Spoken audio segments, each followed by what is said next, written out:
আসসালামু আলাইকুম ভিউয়ার্স, কেমন আছেন সবাই? আশা করি অনেক অনেক ভালো আছেন এবং আয়রন হোমিও ক্লিনিক চ্যানেলটির সাথে আছেন। আজকে হাই কোলেস্টেরল নিয়ে কিছু কথা বলবো।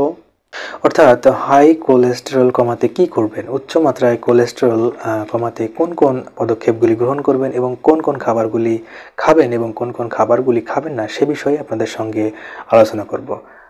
উচ্চ কোলেস্টেরল কমাতে যে সমস্ত খাবারগুলি খেলে আপনার উপকার হবে এবং কোন কোন খাবারগুলো আপনাকে অবশ্যই অ্যাভয়েড করতে হবে বা বাদ দিতে হবে, সে সমস্ত খাবার দাবার সম্পর্কে আপনার একটি ধারণা চলে আসবে।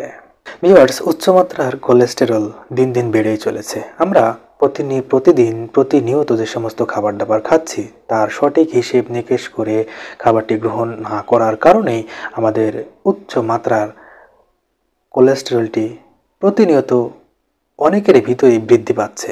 তাই অবশ্যই আমাদের খাবার দাবার দিকে অধিক সতর্কতা অবলম্বন করা দরকার। কোলেস্টেরল নিয়ন্ত্রণ রাখতে জীবনযাত্রার মানকে পরিবর্তন করতে হতে পারে সবাইকেই। প্রতিদিনের খাদ্য তালিকায় তেল, চর্বি, ভাজা পোড়া, অর্থাৎ অতিরিক্ত তেল, চর্বি, ভাজা পোড়া এবং কার্বোহাইড্রেট, চিনি বা শর্করা এগুলো বন্ধ করতে হবে বা নিয়ম করে খেতে হবে। তা না হলেই রয়েছে ভয়ানক সমস্যা। প্রচুর পরিমাণে শাকসবজি এবং টাটকা ফলমূল রাখতে হবে প্রতিদিনের খাদ্য তালিকায়।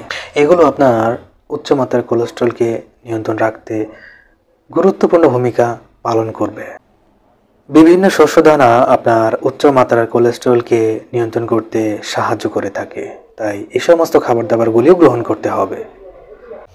ভিউয়ার্স, ফলমূলে পুষ্টিগুণ সমৃদ্ধ থাকে এবং ক্যালোরি কম থাকে, যার ফলে উচ্চমাত্রার কোলেস্টেরল নিয়ন্ত্রণে রাখতে ফলমূল আপনার অনেক সহায়ক ভূমিকা পালন করবে। তাই প্রতিনিয়ত টাটকা ফলমূল খাওয়ার অভ্যাস গড়ে তুলুন। সেটি দামি হতে হবে এর কোনো মানে নেই। আপনার যখন যেটা আপনি পাবেন সেটি কম দামি হলেও আপনাকে গ্রহণ করতে হবে। এখন আসি কি কি খাবেন না বা একেবারেই সেগুলো বাদ দিবেন। প্রথমে বলতে গেলে রেড মিট খাবার একেবারেই চলবে না। বিভিন্ন প্রকার ফাস্টফুড, জাঙ্ক ফুড এবং এই সমস্ত খাবারগুলি আপনাকে বাদ দিতে হবে এবং অনেকাংশে আপনাকে কমিয়ে আনতে হবে এবং এই সমস্ত খাবারগুলিকে এড়িয়ে চলায় বুদ্ধিমানের কাজ হবে। তার কারণ এগুলো কোলেস্টেরলের মাত্রা অনেকাংশেই বাড়িয়ে দেয়। এছাড়াও রয়েছে কিছু প্রক্রিয়াজাত খাবার এবং দুধ, ঘি, মাখন, দুধের তৈরি অনেক খাবার এবং পনির জাতীয় কিছু খাবার আপনাকে পরিহার করে চলতে হতে পারে। এছাড়াও ধূমপান, অ্যালকোহল, তামাক, জর্দা ইত্যাদি যে সমস্ত নেশাজাতীয় দ্রব্য সেবন করে থাকেন বা পান করে থাকেন, এই সমস্ত নেশাজাতীয় দ্রব্য এড়িয়ে চলার চেষ্টা করুন, প্রয়োজন হলে পরিহার করুন।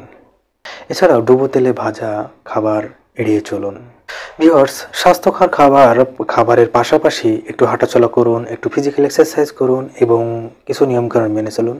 দেখবেন আপনার উচ্চমাত্রার কোলেস্টেরল থেকে আপনি অনেকাংশেই মুক্তি লাভ করছেন এবং উচ্চমাত্রার কোলেস্টেরল আপনার হচ্ছে না এবং কোলেস্টেরলের যে মাত্রাটি, অর্থাৎ যেটি খারাপ কোলেস্টেরল, সেটি আপনার আর থাকছে না এবং আপনি একটি সুস্থ জীবনের দিকে এগিয়ে যাচ্ছেন। ভিউয়ার্স, আজকে এই পর্যন্ত। দেখা হবে অন্য কোনো নতুন ভিডিওতে। সেই পর্যন্ত সকলে ভালো থাকবেন এবং সুস্বাস্থ্যতার সাথে থাকবেন এবং আয়রন হোমিও ক্লিনিক চ্যানেলটিকে অবশ্যই সাবস্ক্রাইব করে রাখবেন।